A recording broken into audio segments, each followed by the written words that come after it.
Hey guys, welcome back to my channel and thank you so much for watching. Today's video is going to be super quick. I'm just going to show you how I make my marshmallow fondant. I've had a lot of requests to make this video, so let's get right into it. To start out, you're going to need a bowl that you can put into the microwave. It needs to be heat safe. And I have a bag of mini marshmallows, 400 grams, and a 1 kilogram bag of powdered sugar. I'm dumping the entire bag of marshmallows into my bowl, and I do find that it matters what kind of marshmallow you use. I'm not talking like brand-wise, I just mean like you're looking for a squishy, fresh marshmallow. If you use marshmallows that you feel like they're hard or they're stale, they're not going to give you a nice fondant. To my marshmallows, I'm adding 2 tablespoons of water, and I'm going to mix that up with my wooden spoon.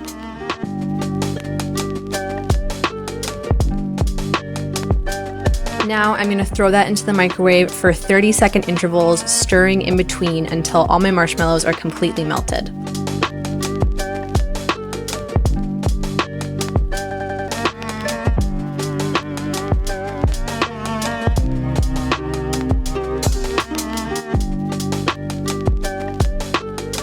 Once they're good to go, I'm going to add about 250 grams, so a quarter of my bag of icing sugar, and I've sifted it again, even though it's pre-sifted, before I dumped it into the marshmallows.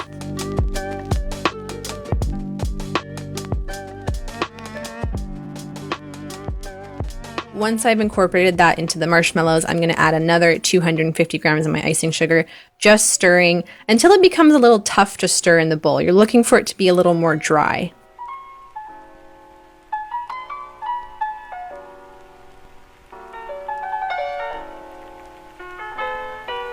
Once I've mixed it as much as I can in the bowl, I have about a quarter cup of shortening here, and I'm going to take a little bit of that and smear it all over my work surface as well as my hands, and then I'm going to dump my icing sugar and my marshmallows onto the counter, making sure to scrape the bowl down as well as the spoon.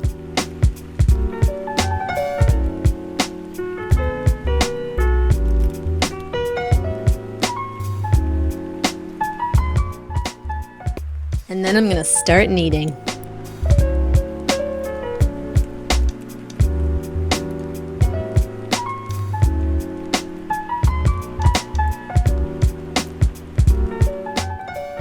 Now this is where you have to start playing it by ear, because you may use all of your powdered sugar or you may not need to use it all. You can see how squishy it is, so I can tell by how far it's stretching out I need to add some powdered sugar. So I'm just adding little bits at a time. If your fondant is really sticking to your hands, you can just reapply some of that shortening.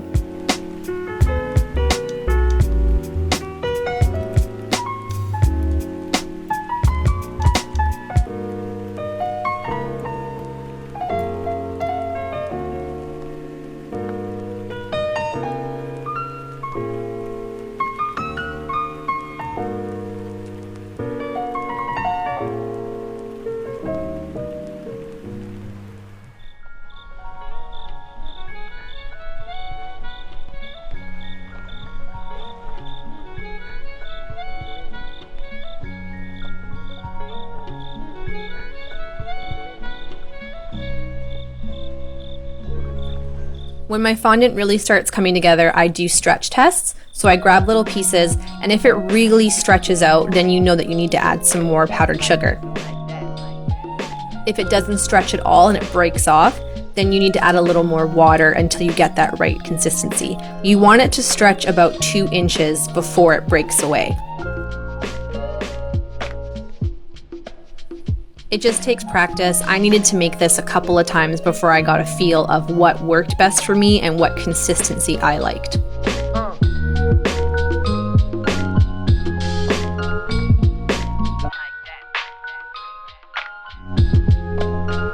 When my fondant was ready, I just balled it back up, and then I took some of my shortening and just rubbed it all over the outside. And you can either wrap it up really well in plastic wrap or put it in a plastic container that has a sealed lid.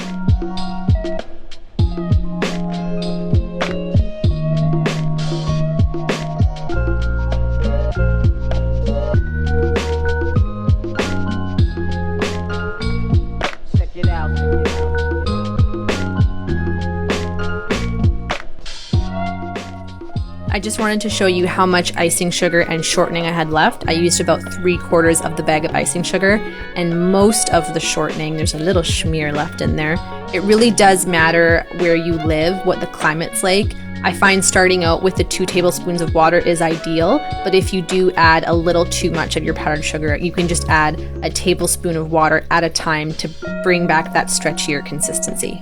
And that's it for this video, guys. There will be written instructions below. I know it's a little tricky to follow along because there is no set recipe when it comes to the powdered sugar, but if you have any questions, please feel free to leave them in the comment section below, and I will do my best to answer them for you.